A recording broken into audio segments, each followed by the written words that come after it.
Through our PIs right now, we do have some evidence that Kim Porter may have been poisoned and murdered. The conversation regarding Kim Porter continues. More discussion over her death and the accusation that there wasn't a proper investigation.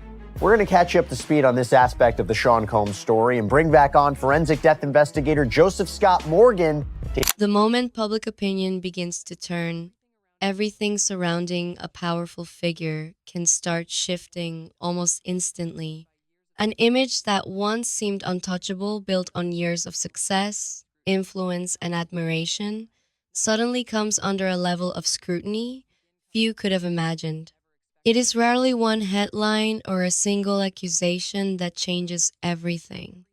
Instead, the questions begin emerging from unexpected places, drawing more attention and fueling even greater curiosity.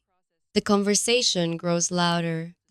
Diddy Combs on federal racketeering and sex trafficking charges. There is this renewed interest in all aspects of his life, all the people in his life. And that includes, of course, Kim Porter, Combs' ex-girlfriend, who tragically died in her Los Angeles home back in November of 2018. Officers reportedly found the 47-year-old unresponsive. She was pronounced dead. Now, initially, an autopsy was performed on Porter the next day, and according to the Los Angeles County Medical Examiner's Office, the cause of death was deferred pending additional tests. But then you fast forward to January 2019, and the office then concludes that she died of lobar pneumonia. So the manner of death was listed as natural as opposed to something like homicide, and she'd apparently gone into cardiac arrest. Now, it was reported that she had been battling flu-like symptoms in the days leading up to her death, that there were water bottles, sports drinks, Pedialyte. They were found in her bedroom. Days after her death, Sean Combs commented publicly about Porter's death, writing on Instagram, "For the last 3 days, I've been trying to wake up out of this nightmare, but I haven't. I don't know what I'm going to do without you, baby. I miss you so much. Today, I'm going to pay tribute to you. I'm going to try and find the words to explain our unexplainable relationship. We were more than best friends. We were more than soulmates. We were some other S. And I miss you so much. Super black love." Combs would reportedly tell Essence magazine the following year, "One night I was checking on her and she was like, 'Puffy, take care of my babies.' She actually said that to me before she died." Now, he's talked about Porter a lot over the years. For example, in 2023, Combs claimed that Porter was the inspiration behind his Love album, Off the Grid. He even dedicated a song to her. Now, despite all of this, there have been rumors. There have been unsubstantiated rumors about Kim Porter's death, about what actually happened. And remember, this is a couple that first started dating in the 90s. They had an on-again, off-again relationship. They went through a custody battle over Christian, the son that they had together. They reconciled. They have twin daughters together, Delilah Starr, Jesse James. Combs reportedly cheated on Porter, though. They broke up in 2007, but by all accounts, Porter and Combs seemed to remain close, to be on good terms as parents until her death.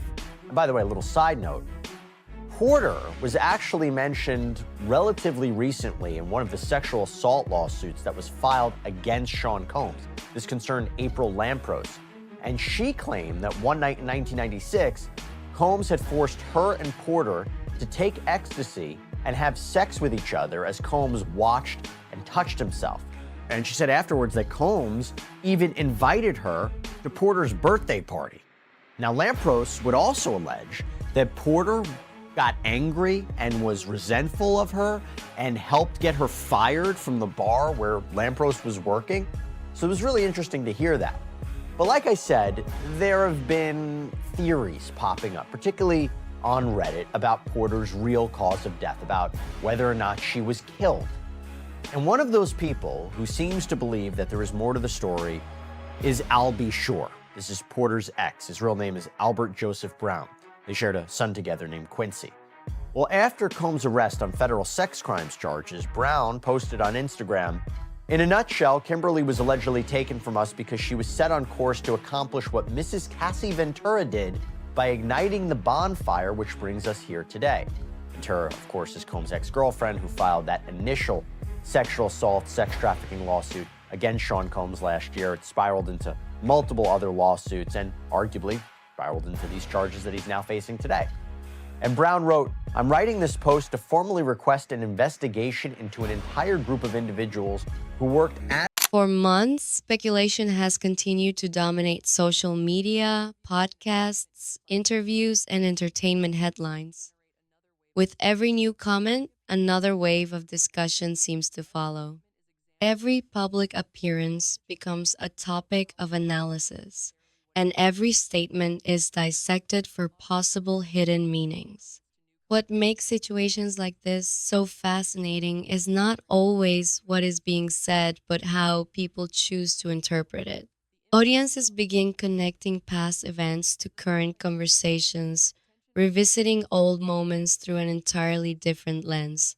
Actions that once appeared ordinary suddenly take on new significance as public curiosity continues to grow.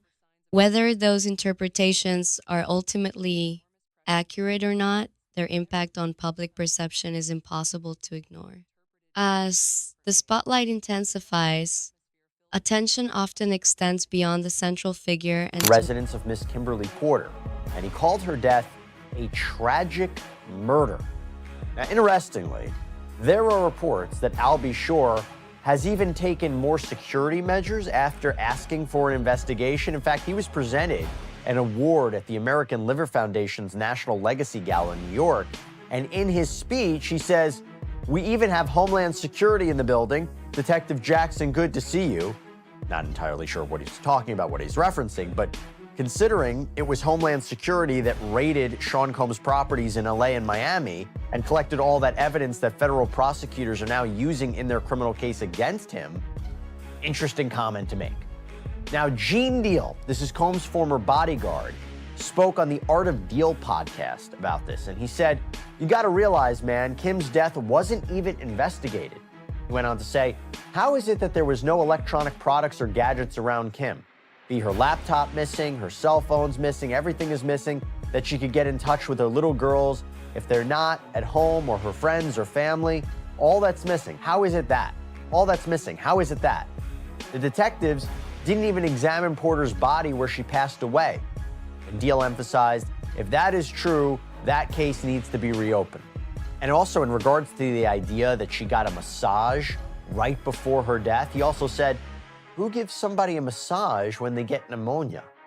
Deal also apparently took issue with the alleged timing of buying her gold casket. He said, how you order a gold casket 2 months before somebody dies? And he even addressed Albie Shore beefing up his security. Al ain't no fool. He's smart by getting extra